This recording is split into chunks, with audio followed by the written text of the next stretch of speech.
Greetings, YouTube. I found myself contemplating yesterday the idea that there is a difference between an excuse and an explanation. It is not the first time I've thought about this topic. Um, and I'll give you a work-related example to start off with. We had a defect on a certain part at work once, and three of us missed it. We made a lot of friggin' rejects. And the reason that we missed it, I think, is that the defect in question looked a great deal like a component that's on the part. So there's a particular component on the part. I'm not going to go into great detail because it would bore you and you probably would understand. I'm not being elitist here. It's just very boring, very part related.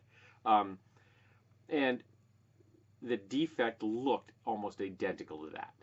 There's this little thingy that in the part, and it cuts across the two beads, and it's supposed to be there, and there's multiples of these all the way around the part, except the defect looked almost exactly the same. So we just didn't catch it. The machine wasn't running right. It was supposed to have an alarm on it that said problem, and it didn't do that. Someone didn't connect it up. So we made a bunch of rejects. Now that's not an excuse, because we should have noticed it because the thing didn't belong there. It just looked very similar to something else that did belong there, so it kind of blended into the background. But we still should have caught it. Three of us missed it, so yeah, it was not a good scene. We have since made sure that the device in question is connected when you run this particular part, and that's an example of the difference between an excuse and an explanation. I'm not saying this excuses my actions. I'm saying this explains my actions. But on a more personal level, there have been times in my life when I was an absolute and utter ass. In retrospect, I was that guy. I was a jerk in every conceivable way. The reasons behind those actions were the mental health issues I suffer. The anxiety, the depression, the PTSD, the fact that I was raised by an abusive drunk who made Archie Bunker look liberal when I was growing up. But that's an explanation. It isn't an excuse. Just because I or anybody else had a bad go of it growing up doesn't allow us to harm others. Other people shouldn't become collateral damage from our own mental illness.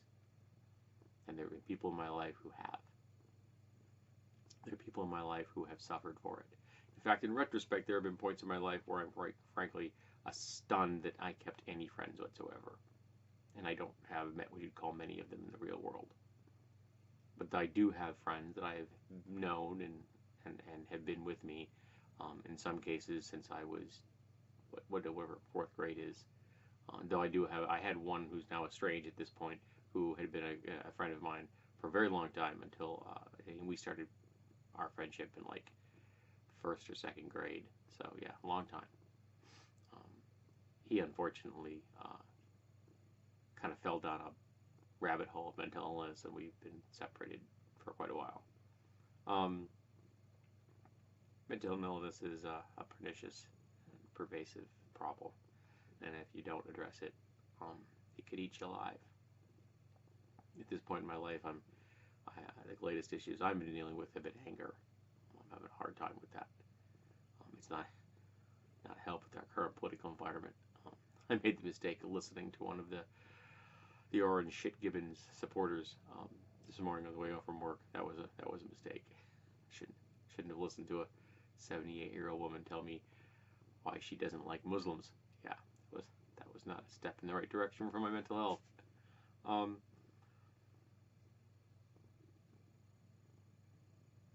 But I still have to contend with the fact that my past bad behavior is something I have to own. And I can't just wash it away. I can't just say, oh, well, I was raised like by an idiot, by a drunk. Both of which are true. It doesn't excuse my actions in the future.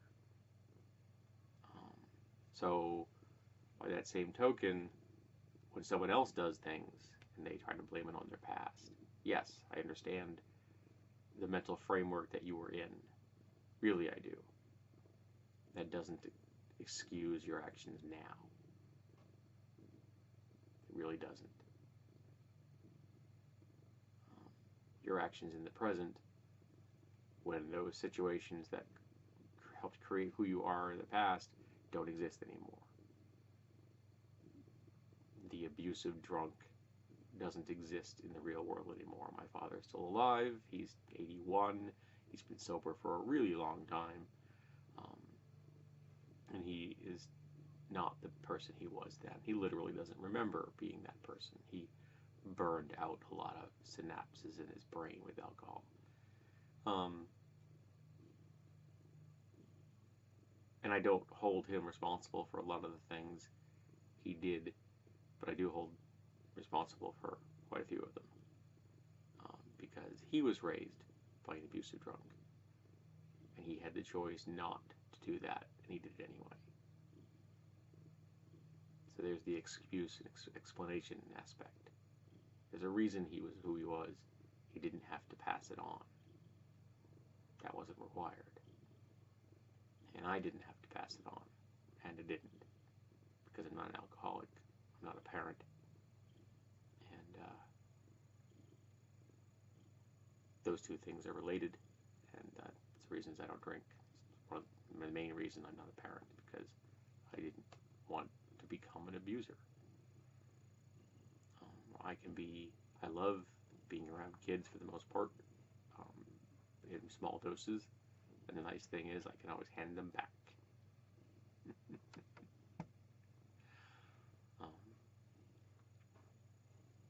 I don't have to figure out how to solve the solution because I have no options, because the kid's mine, and that's a good thing.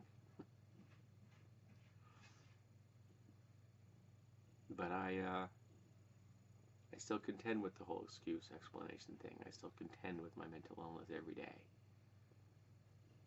I still have a problem when I have authority figures in my life making me do things. That is a major trigger for my depression and my anxiety.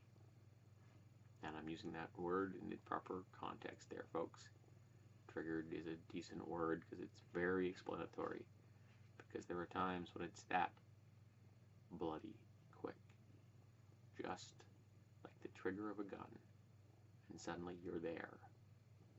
Suddenly you're lost to the anxiety and depression, and in my case often the anger. It can come so fast.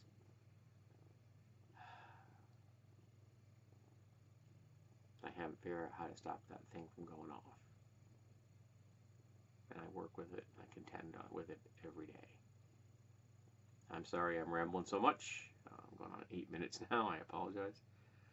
But, you've got Mandarin here today to look at as well. She's adorable. I doubt you can hear her purring, but she's going a mile a minute. So I just wanted to talk about excuses and explanations today. How they're different, how they're related, and how they've been in my life, both in the mundane and in the personal. So tell me, have you ever encountered the difference of excuses and explanations in your life, either as the unfortunate recipient of one or something that you yourself have done in the world? So I guess we're going to have a conversation about mental health today. Let's see how that goes.